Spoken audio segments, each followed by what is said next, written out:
So first of all, yeah, I'm going to talk about Azure SQL Managed Instance latest news and a bit more. So maybe we're going to look at the future as well. But first of all, latest news, the PAS conference, which is the data community biggest conference in the world, just finished on this Friday. And I've been there. I presented some of these things, which were basically announced just there, meaning that these were live only a few days now. So you have this exclusivity as well to have a look at those. Okay, so I'm just going to go into presenter mode here. Hope you can see my slides changing. Yeah, about myself, I already said the basics.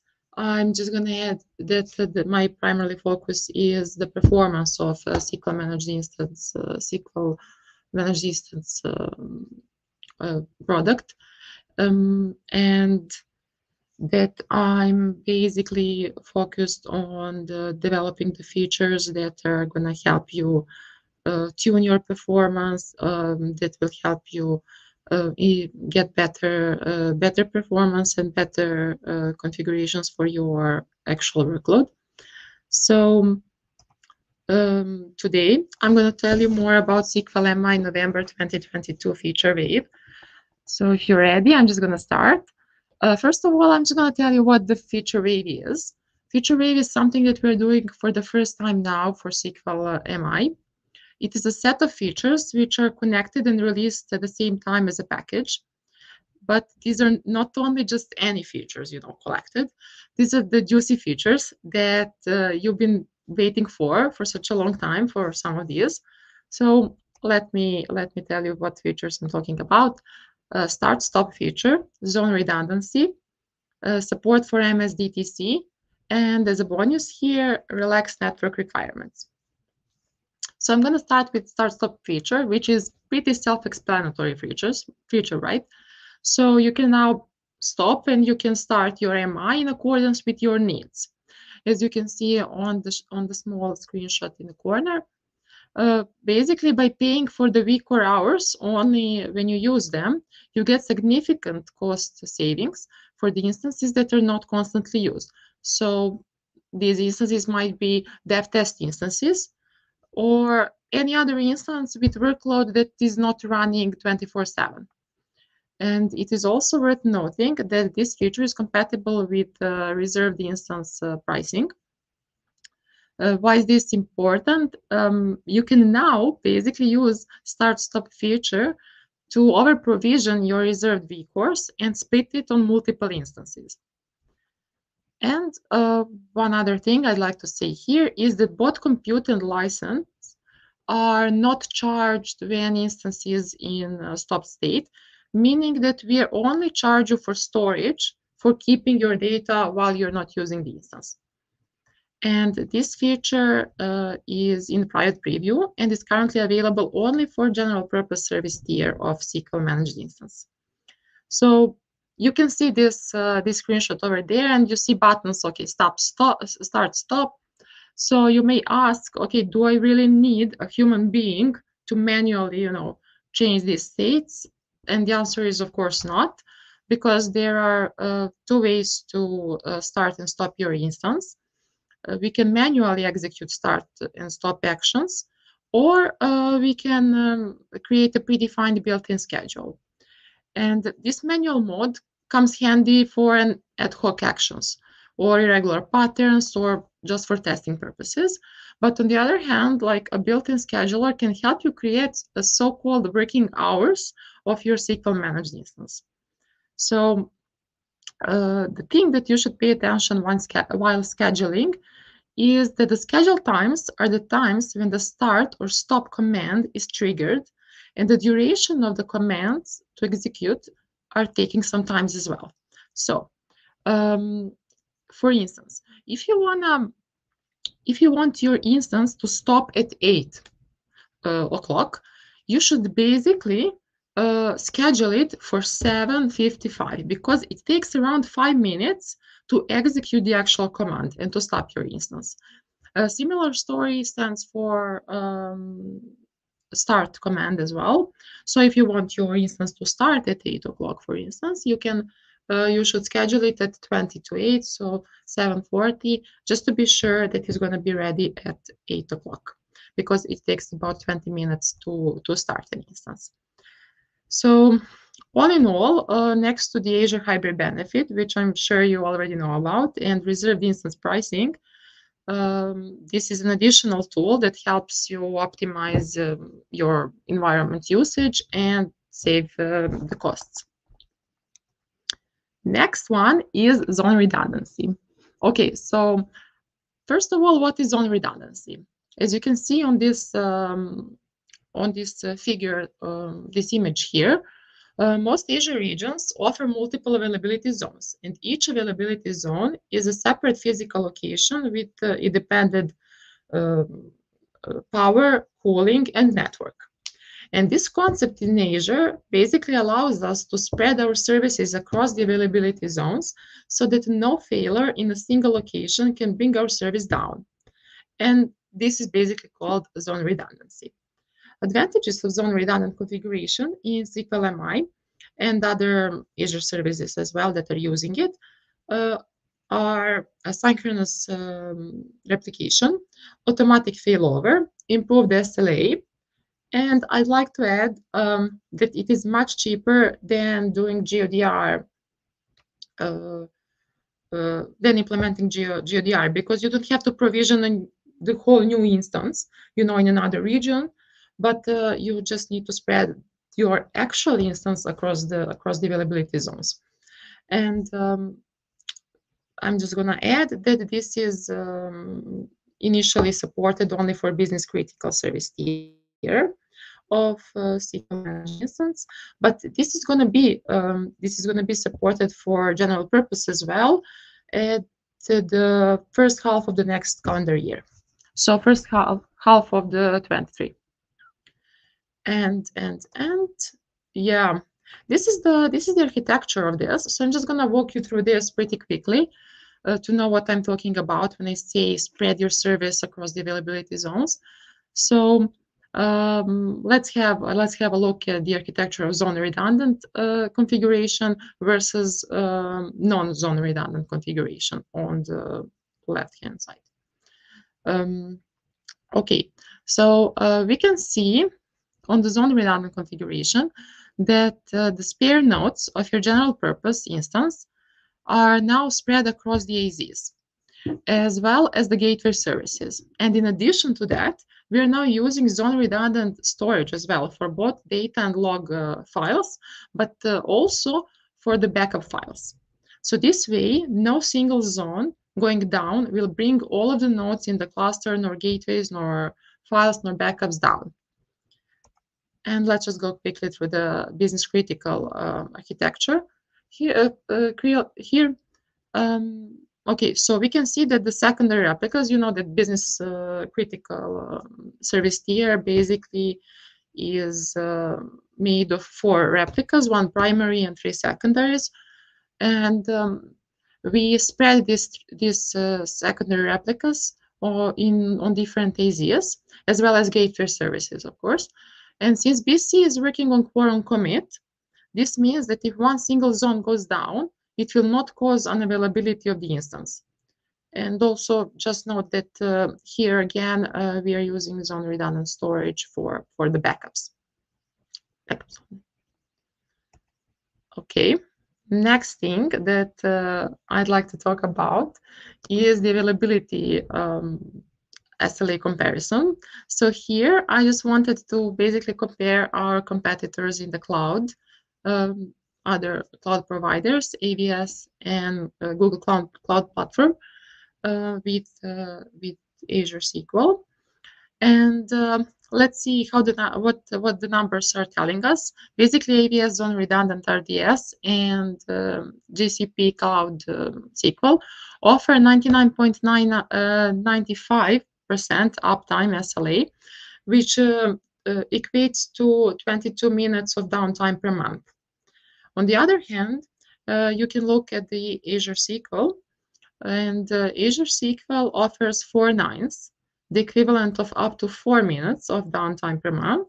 And now Azure SQL BC's own redundant configuration offers 99.995% of uptime SLA, which equates to maximum of 2 minutes of downtime per month.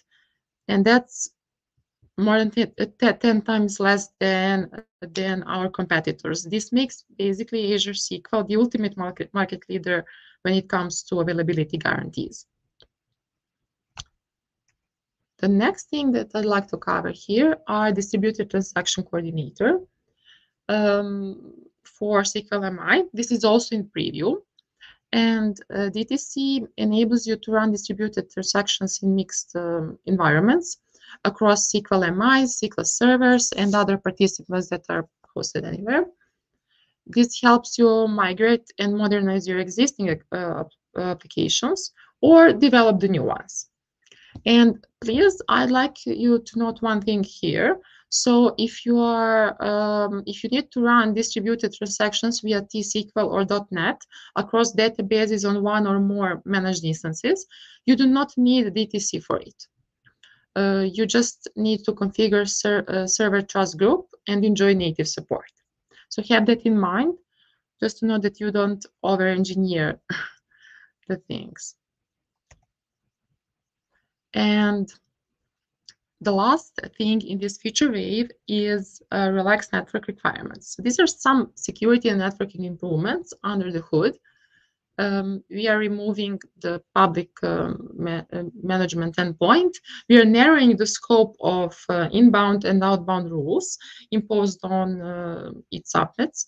And we are giving the consumption of IP address space slight trim.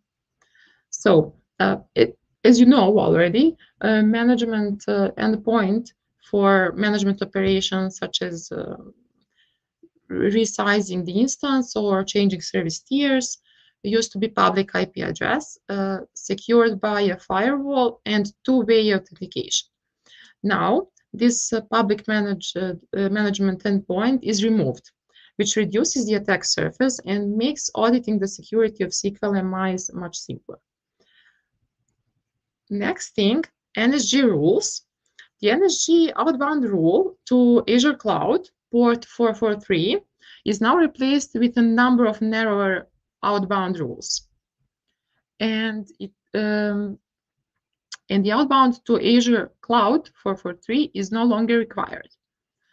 Also, when we talk about routes, the number of mandatory routes is decreased from 13 to 5.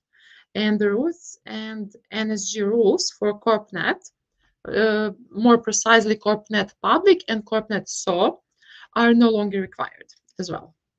And as a bonus here, we're reducing the number of required IP addresses in a delegated subnet by 1 for each new SQL MI deployed. So what is the availability of this amazing feature wave that we've been talking about?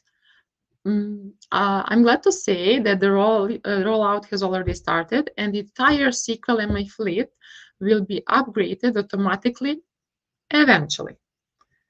So because the rollout will take several months to complete, and the good news here is that you can enroll your existing instances to get the new capabilities sooner.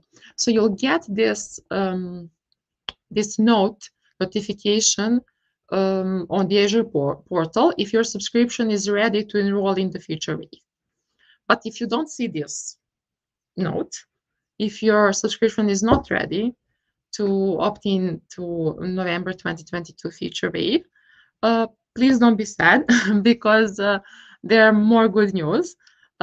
Everyone actually can try the new features today by creating a new instance in a dev test subscription. And just over time, feature pack will become available to more subscription types. When I said we're going to talk about the latest news and more, I've been talking about some look in the future. So I wanted to give you a teaser on what to expect in the near future of SQL Managed Instance. And Some of the things that I like to mention here are new types of storages for data virtualization, also write capabilities for ADLS virtualization that are going GA. Data mobility and migration space, link feature for SQL MI with SQL Server 16, 17, and 19 are going to go GA as well. When I say GA, yeah, general availability, that's what I'm talking about. Pass capabilities, advanced maintenance notifications, yeah, such good stuff. Backup from secondaries in performance space. I mean, this is gonna be huge because doing a backup from secondaries, you will not impact your primary that much. And the backups are potentially going to be faster because they're not going to be impacted by your actual workload. So and TempDB improvements, yeah. So I'm gonna shamelessly use this opportunity to talk a bit more about TempDB and just to revise the latest things in TempDB because this is performance feature, and this was one of the most required feature in the performance space. Basically, in SQL Managed Instance, before everything used to be pre-configured regarding TempDB, so number of TempDB files used to be 12 data files, one log file. The growth increments were fixed as well, both for log and data files. And now these are all configurable. So what you should note is the maximum number of TempDB files now is 128. And why we made this, I mean, I don't expect you to have 128 files, just to be clear. No one expects you to use all of them, but you should be aware of that number of TempDB files, the optimal number of TempDB files is not the same for each and every workload. It basically heavily depends on the workload that you have. And that's why we made this configurable. Also, what we've done, we made the growth increments configurable. Why? Because having too small growth increments make the zeroing and the growth of the files happening all the time, which is non-zero performance cost. And also, if they are too big, they may cause issues by not being able to expand at a certain point before reaching the full amount, the full possible amount, etc. So what you should need, what you need to know here is you do not have to restart your server by adding or removing new files.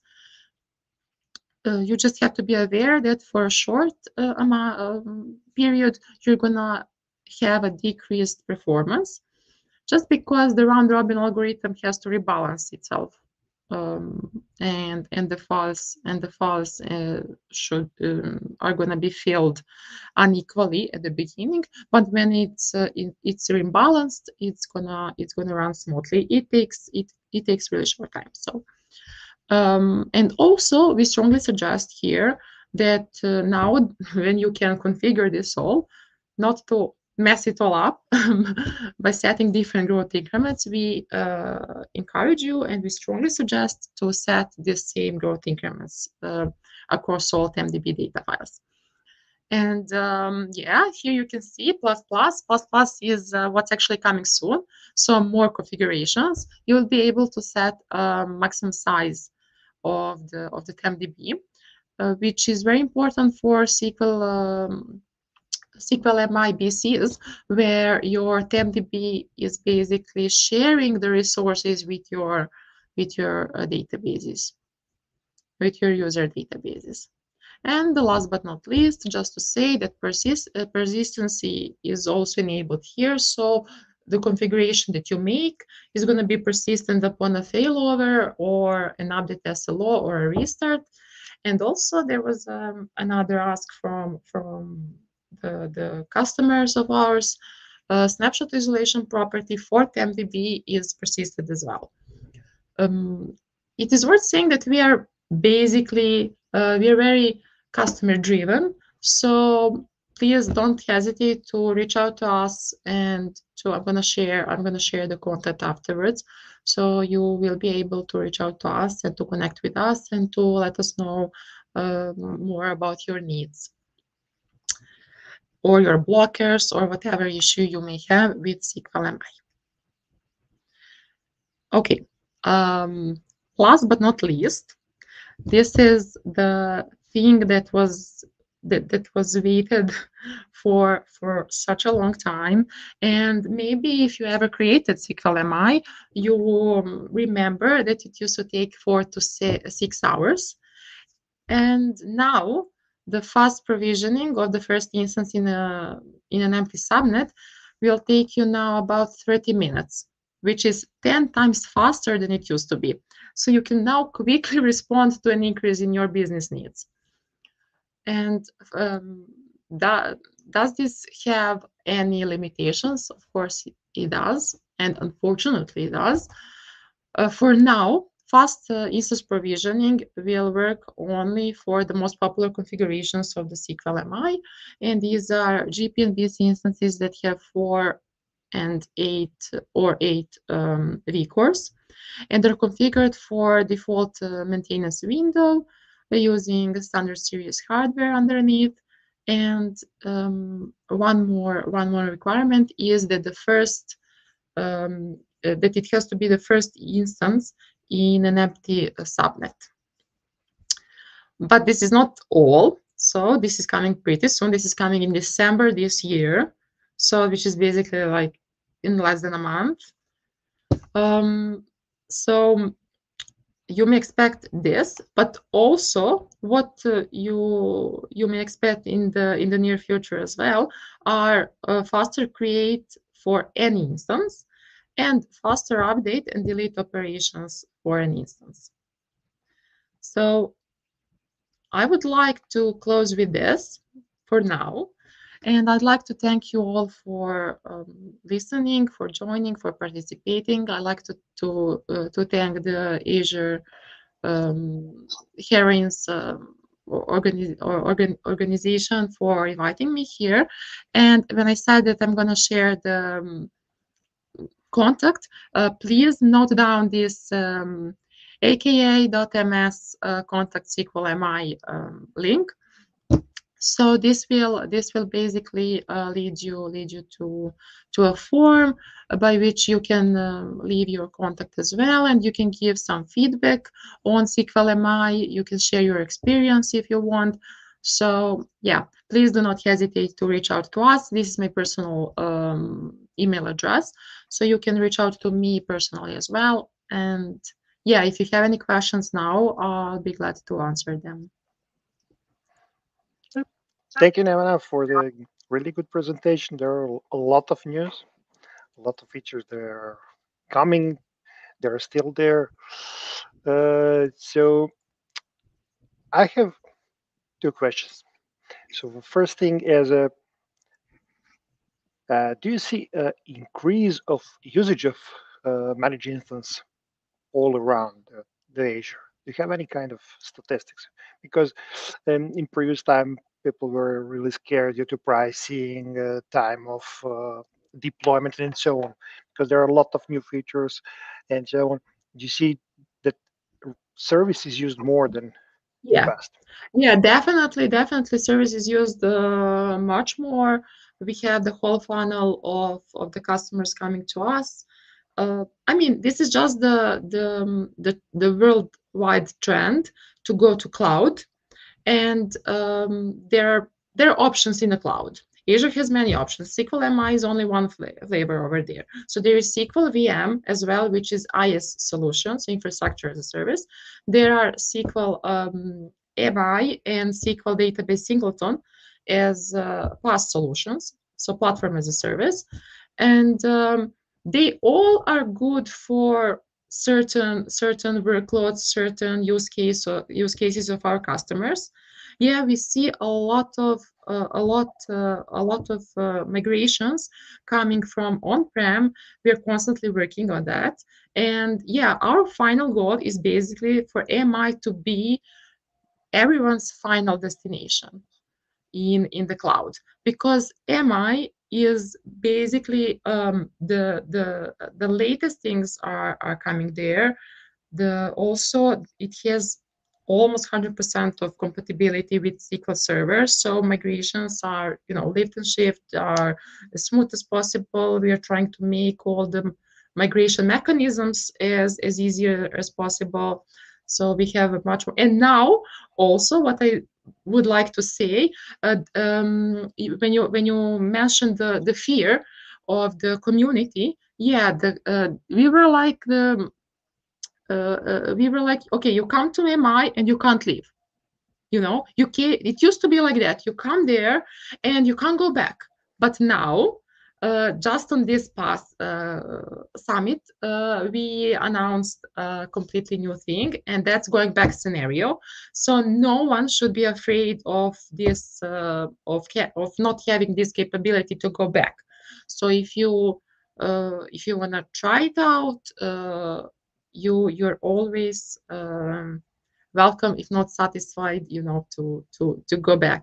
But I bet you're gonna stay here.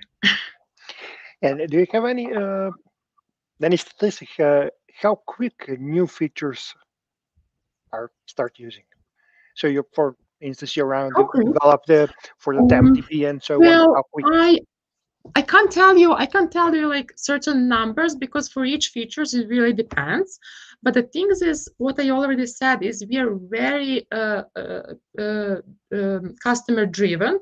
So we collect all the queries from the customers. We collect their needs, and there is usually a wait list of customers that are waiting for some feature to be released.